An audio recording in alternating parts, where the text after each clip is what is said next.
And we're live. Live? Live. Hi everyone. So we're here at the Pony Trap in Chew Magna, just in Chew Valley. We've got my old mate Tommy coming down to cook tonight. We done? Which means I'm not doing any work, which is great. We are doing a few dishes. You're doing 4 dishes, I'm doing 3 I think, aren't Well, that doesn't sound about right, but okay.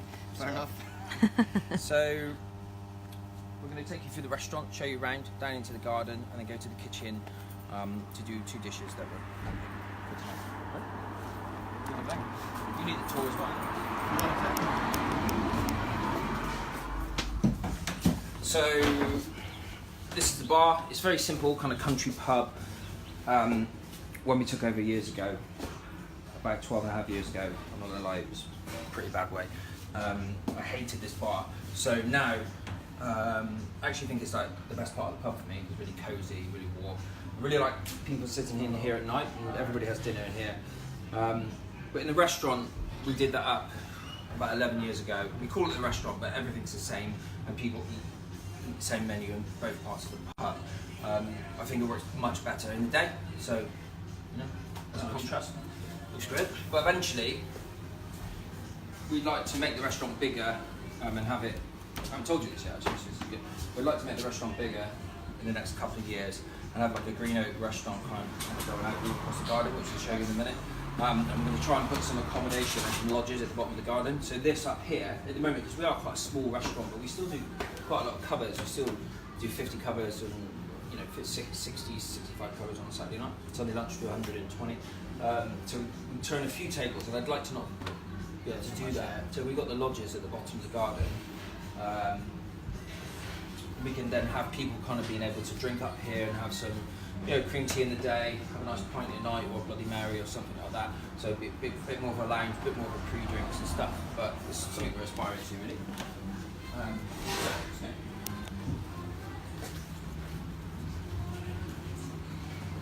So this is a separate table.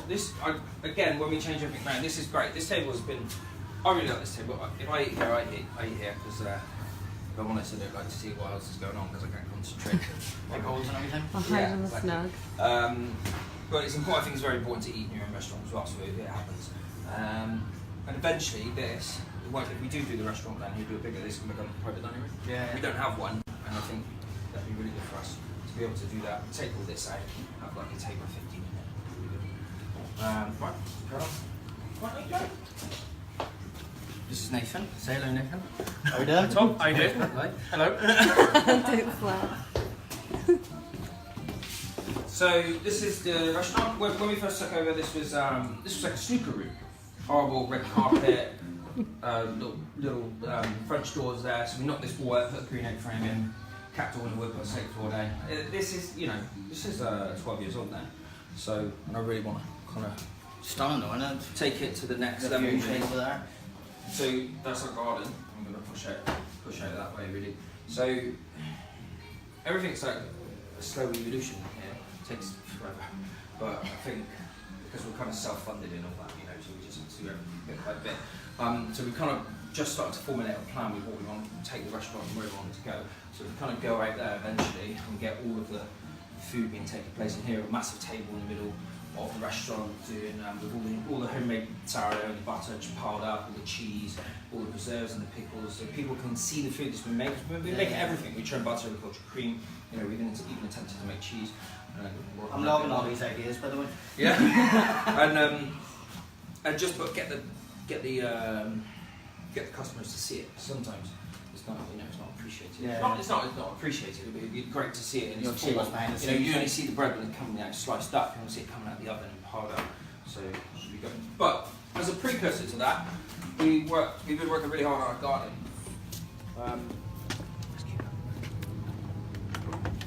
And the garden really is all learning. I do a lot of growing. So the first thing we did was plant an orchard about 2 years ago. So that's in there. We've got 30 trees in there. Did you have any experience in it before you started, or no? Not at all. We have a gardener 3 days a week, and he's great. And then we have another people who live just down the bottom of the hill here. This guy called John Wheatley. He helped me plant the orchard. He's like a judge at Chelsea Car Show. Oh, great, like neighbours. And we've got all these herb beds here, different types of wild mint, and also just flowers across pollination. Tim, our gardener, is really into that. He did an amazing job this year with these flowers, and they are a little bit sun drenched, so a little dried out with all that hot weather, so kind of recovering a bit now. But I think kitchen gardeners have fared really well this year compared to like large crop. Yeah. So this is like what we call the picnic area. So when we took over, this was kind of derelict wasteland as well. So we had to strip it all back and bring it to where it was. And we just kept putting different beds in. I'm bound to follow my ass here, by the way. Yeah, I know. We planned to put some steps in, but we're getting there. So like makes good TV then. Yeah, we got grow loads of these marigolds. We've had these on the menu for the last 6 weeks. 6 weeks. Yeah. Yeah, and we tempura them. And actually inspired from Nomad, to be honest. And we just do tempura vegetables. And over here we have nasturtiums. These are just recovered. We use them all. This is all our borage. And again, they are starting to go over a little bit. We've got white borage flowers. We've got the blue or purple borage flowers, which are the normal ones you get. These were just, Tim put them in just because they look beautiful. I don't know what they're called. Rose hips. So I just gave you one earlier. Yeah. Beautiful. Kind of waiting for these to ripen up a little bit more. And they're almost, when they're really ripe and really soft, they're almost like a tomato in texture. And I think we need to, I don't want to make a jelly with them because that's what everyone does. Yeah. And sometimes they feel the sugar overtakes. Along the fence here we have hops, so we're growing a few different types of hops, and that'll be to infuse in the gravy, or jus, whatever you want to call it. We have more nasturtiums over there. This is the elite hyssop.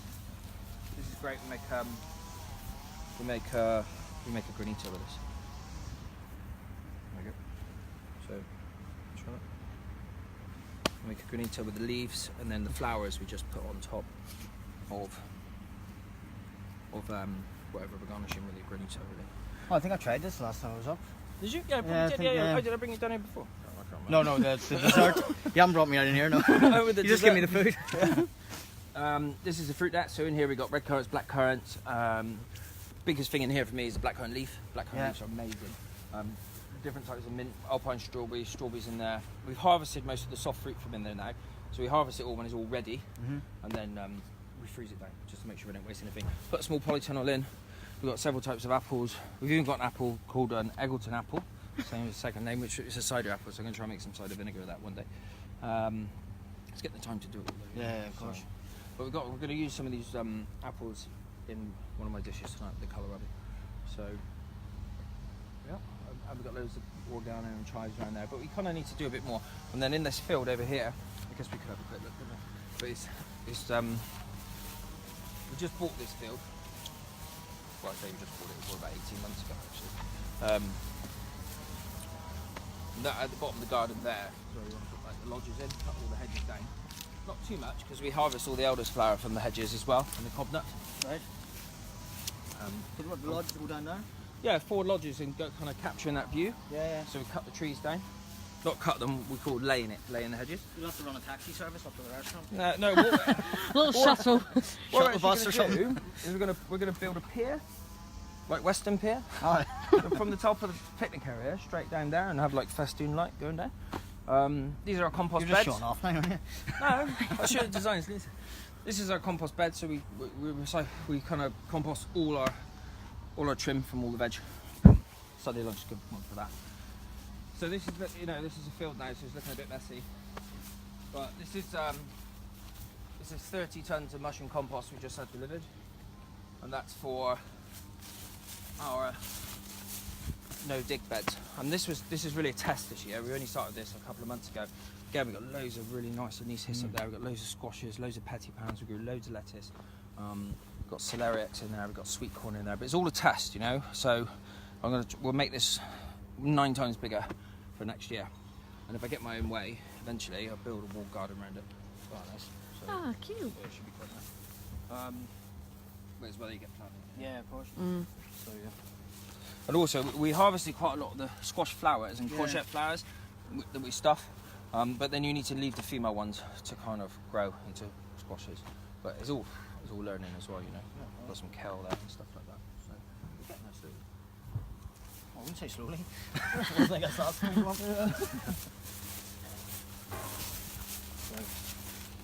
Right, let's go back to the.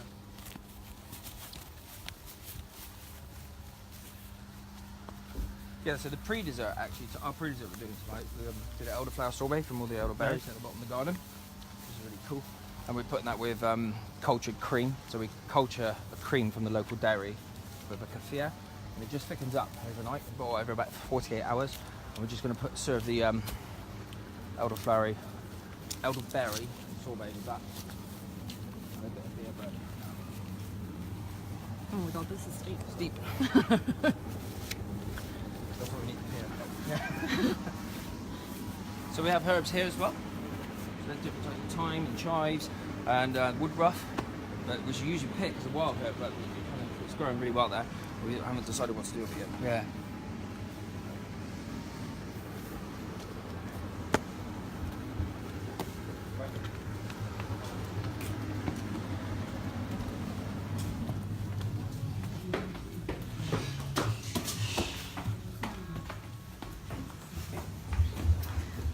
These are the rest of our guest chefs for the 2018-2019 series.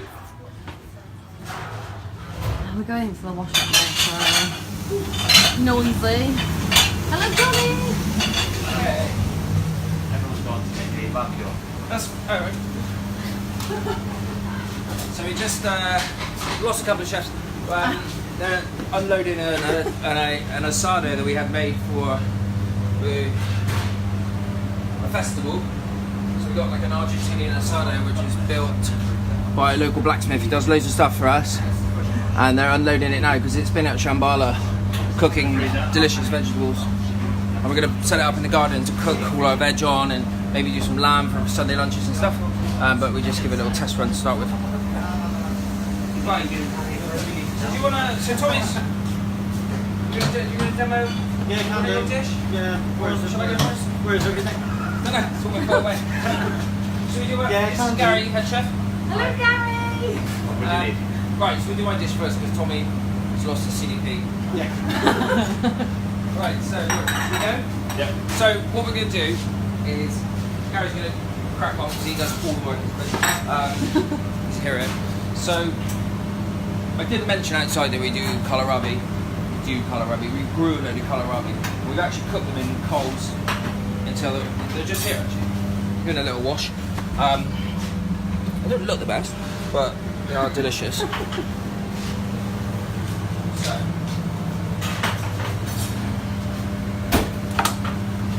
essentially,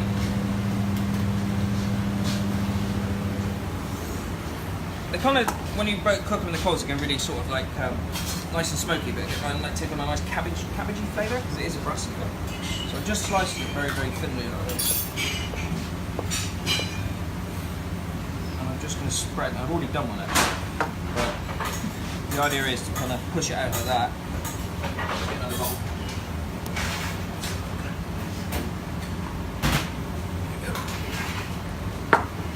So we can kind of get. These take how long do you have them in the coals for, Gary? A couple of hours? 3 hours. 3 hours? And again, we use this clay oven here. We just baked them in the coals on there. Once we get the barbecue going, the asado, we can do it out there. But this is good for finishing as well. So just pushing it around the bowl like that. Okay. What we can do to warm that up is just stick it under the grill. Make sure we don't crack the bowl. It's a fancy grill. Huh? It's a fancy grill, huh? Yeah. Flap and everything. So nice and smoky and baked and cabbagey. Gary's making a sauce. We're going to do. Let's bring it over, shall we? Yes, chef, sorry. That's right. Don't be sorry. Don't be sorry. He's always sorry. Sorry. Right. So what we have, an apple from the garden.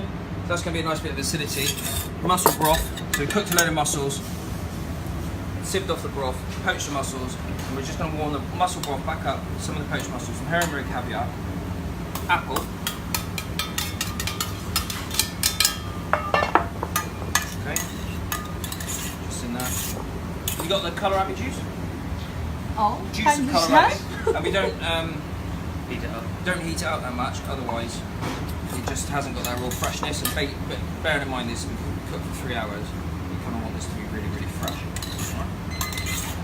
So the aim for tonight was, because we're getting to the end of the summer, for some of our dishes was to use literally virtually everything from the garden. Okay? Apart from the mussels, of course. This is burnt butter to finish, give it a nice nuttiness, bit of burnt butter. We do this sauce quite a lot for fish as well, so we just grill a bit of place.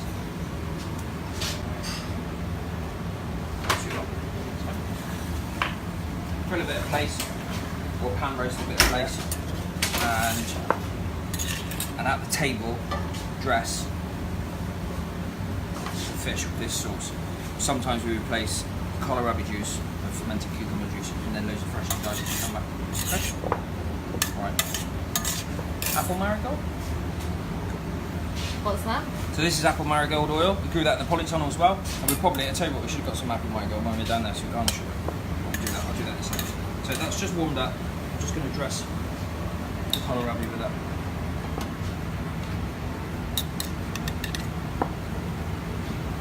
Quite simple. Touch of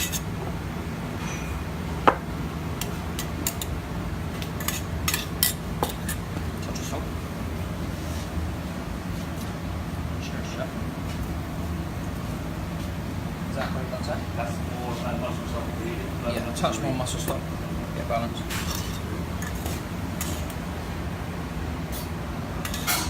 Get that. And the harem did I mention harem caviar? Yeah. There's harem caviar in there. Kohlrabi. And then just to split it with the apple marigold oil. Just like that. Not make a mess. Go there. Good. That's simple. And then we'll serve it with a spoon, and then you could just eat it like that. So as that. And probably we'll just go to the garden afterwards, get some apple marigold leaves just to finish it. Really beautiful. Right, where's all your prep? Where's my Here it is. So Tommy's next. I'm just going to spring all this over here. Kill the lights. Right? Kill the lights. Sorry. Well, whatever works best for.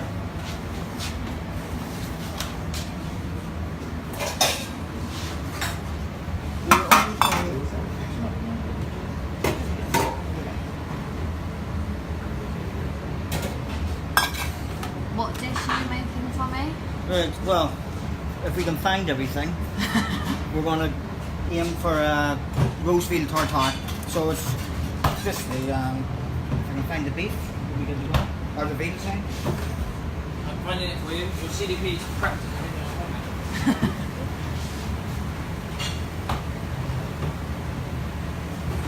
Then it is rock. I'm going to come straight back.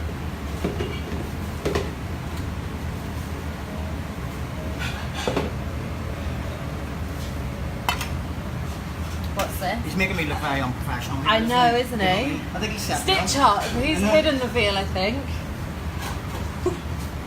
Stop it. I should have looked at it.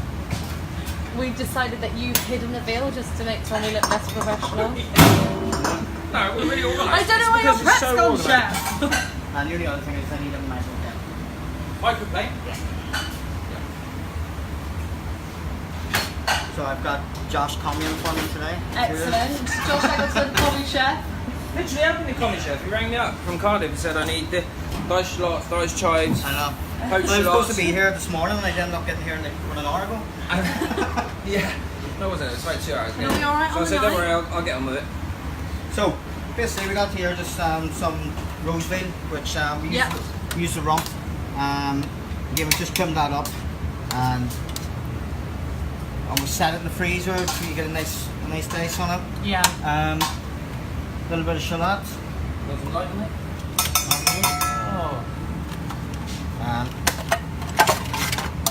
And Stealth Canteen want to know when's your restaurant opening, Tommy? well, we've actually just confirmed the date. Excellent. So we're looking at the launch night being around the 30th of September. This So- September. This September. So I know it was supposed to be open months ago. Chop. And then, Oh no, that's Where's not my that long. invite? you not got it yet? No. Oh, so let's see how tonight goes. Did you see where's my invite? Yeah. Right, so we got the roast veal, shallots, chives.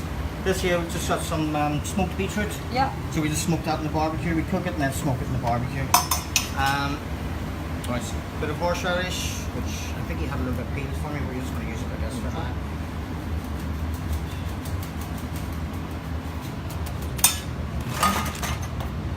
A bit of salt.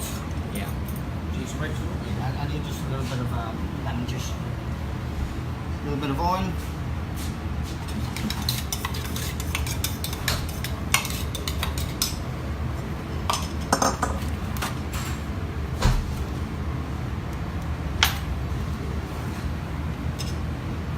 Josh is ready to give me some lemon juice now.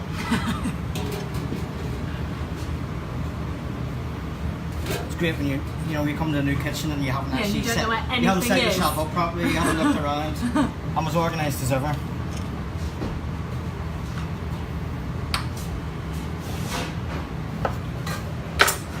Perfect, thank you. So a little bit of lemon juice.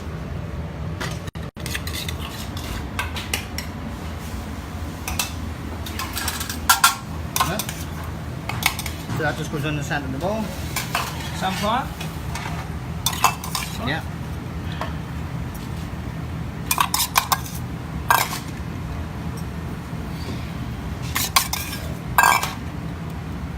Okay. Here we got some pickled shimeji mushrooms.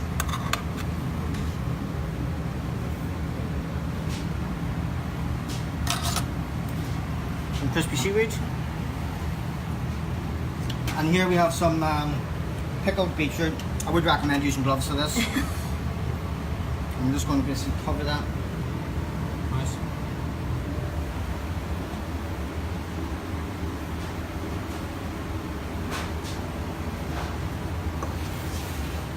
And then saffron.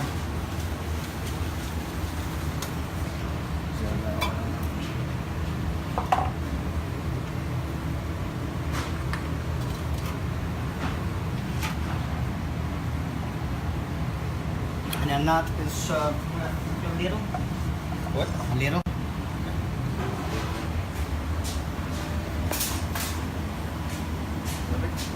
So, oh sorry, forgot the beetroot emulsion.